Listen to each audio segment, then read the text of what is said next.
जो IRFC के quarter 4 की पिछली बार की रिजल्ट की डेट है, वो मैं आपको बताता हूँ। देखिए वैसे रिजल्ट आ जाता है लेट अप्रैल 2026 को, यानी आप कह सकते हो कि ये जो अप्रैल का महीना है, इसके आखिरी हफ्ते में रिजल्ट आपको देखने को मिल सकता है, बहुत ज़्यादा चांसेस हैं।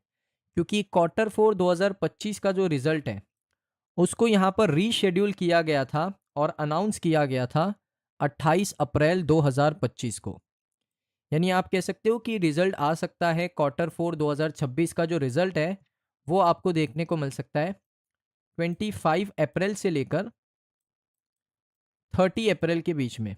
ये डेट के बीच में आपको कंपनी के क्वार्टर 4 का रिजल्ट यहाँ पर देखने को मिल सकता है। इसको लेकर अभी कोई ऑफिशियल अनाउंसमेंट नहीं करी है कंपनी ने। जैसे कोई ऑफिशियल अनाउंसमेंट आता है मैं आपको अपडेट करूंगा, लेकिन जो एक्सपेक्टेड यही है कि 25 से 30 अप्रैल के बीच में ही कंपनी अपने क्वार्टर 4 के रिजल्ट अनाउंस करेगी, क्योंकि कंपनी ने 1 अप्रैल 2026 से अपनी जो ट्रेडिंग विंडो है मैनेजमेंट के लिए, एम्प्लॉयज़ के लिए बंद कर दी है और वो ओपन होगी, रीओपन होगी रिजल्ट आने के 48 घंटे के बाद। तो मुझे लगता है कि 25 से 30 अप्रैल के बीच में ही आपको यहाँ पर कंपनी का क्वार्टर 4 का रिजल्ट अनाउंस होता हुआ देखने को मिलेगा। अब दोस्तों बात करते हैं नंबर्स के ऊपर। अब नंबर्स का गेम थोड़ा इंटरेस्टिंग है, क्योंकि अगर आप देखोगे ना कंपनी ने ग्रोथ दिखाई है, चाहे वो रेवेन्यू हो, चाहे वो कंपनी का मार्जिन हो, चाहे वो कंपनी का प्रॉफिट हो।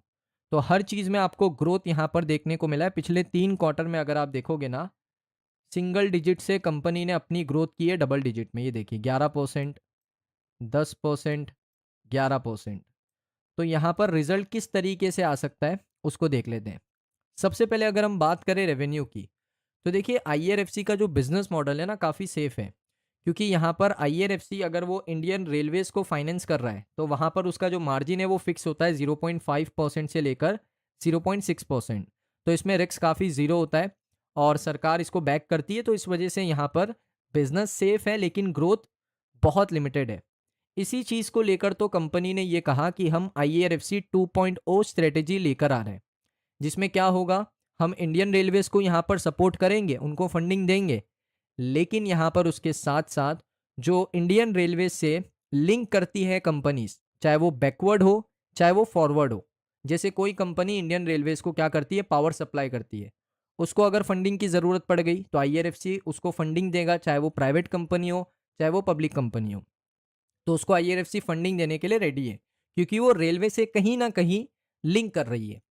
तो इससे क्या होगा, जो IRFC का मार्जिन है, IRFC का मार्जिन इंडियन रेलवेज के लिए 0.5% से लेकर 0.6% है। तो ये मार्जिन बहुत कम है, इसमें प्रॉफिट बनना बहुत ज़्यादा मुश्किल होता है।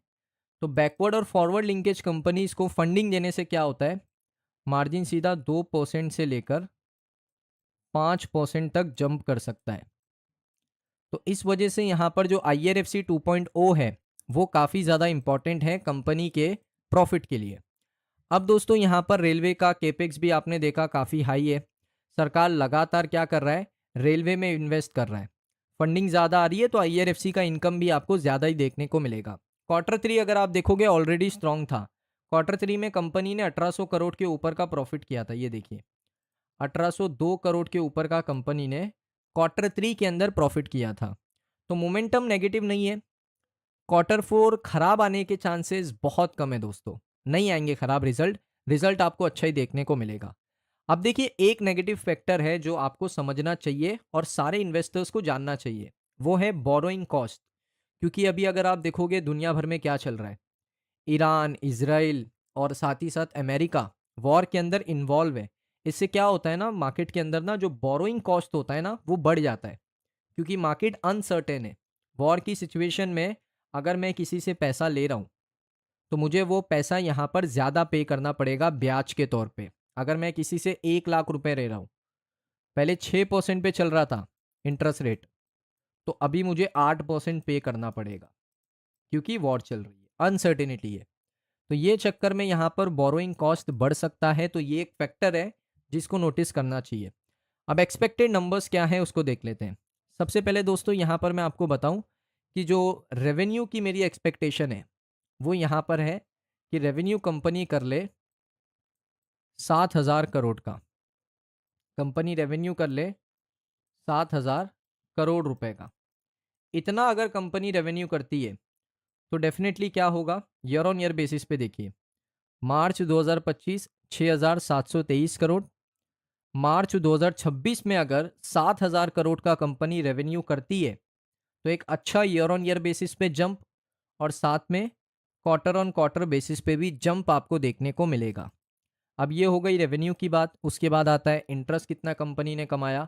तो इंटरेस्ट भी कंपनी अगर 5,000 या 5,500 करोड़ का अर्न करती है तो उससे क्या होगा, कंपनी का जो फाइनेंस प्रॉफिट होता है वो चला जाएगा 1,800 करोड़ से ऊपर, 1,800 1,850 करोड़ के ऊपर।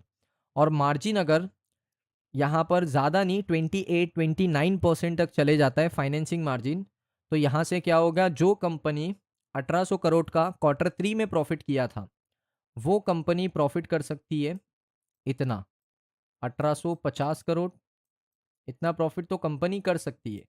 ये अगर प्रॉफिट हुआ तो क्या होगा, लगातार 4 क्वार्टर में, ये दोस्तों लिखा जाएगा कि लगातार 4 क्वार्टर में कंपनी ने क्या किया है, डबल डिजिट में क्वार्टर ऑन क्वार्टर बेसिस पे ग्रोथ की है।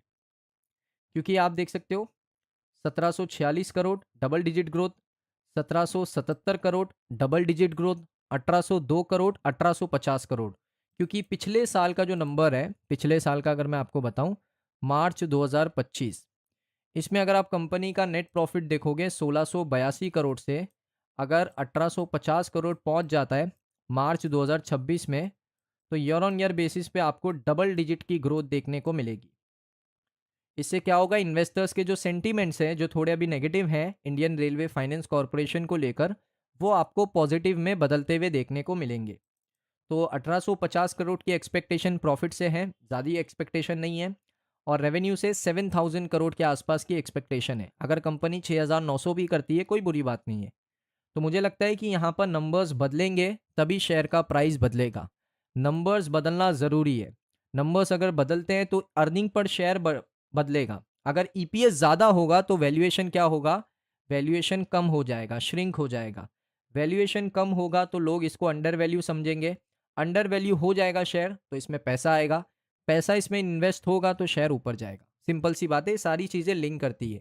ईपीएस भी कंपनी के लिए ज़रूरी है। ईपीएस कहाँ से लिंक करता है, ईपीएस नेट प्रॉफिट से लिंक करता है। नेट प्रॉफिट बढ़ेगा, ईपीएस बढ़ेगा, अर्निंग पर शेयर बढ़ेगा, प्राइस टू अर्निंग रेशो कम होगा, पी रेशो कम होगा, लोग अंडर वैल्यू समझेंगे, शेयर अंडर वैल्यू होगा, इसमें पैसा आएगा, शेयर ऊपर जाएगा। ये सारी चीज़ें एक साइकिलिक इसको कहते हैं लिंक, जिसका समझना बहुत ज़रूरी है। तो ये देखिए रिजल्ट अच्छे आने के बहुत चांसेस हैं, लेकिन अगर दोस्तों आप कह सकते हो कि शेयर अगर 1,800 करोड़ के ऊपर का प्रॉफिट आता है, 1,850 करोड़ के ऊपर का प्रॉफिट आता है तो शॉर्ट टर्म में बाउंस आ सकता है, शॉर्ट टर्म में तेज़ी आपको देखने को मिल सकती है। अगर प्रॉफिट 1,600 1,700 करोड़ का हुआ तो शेयर नीचे रहेगा या तो साइडवेज रहेगा रिजल्ट के बाद भी।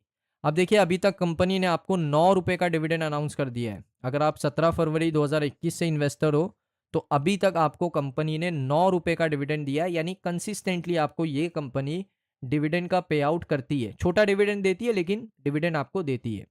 सो दोस्तों ये वीडियो आपको कैसा लगा, कुछ नई जानकारी मिली हो या नहीं, आप कमेंट सेक्शन में बताइए। अगर आपको वीडियो अच्छा लगा वीडियो को लाइक करें, चैनल पे अगर आप पहली बार आए हो सब्सक्राइब कर लो। मिलता हूँ नेक्स्ट वीडियो में।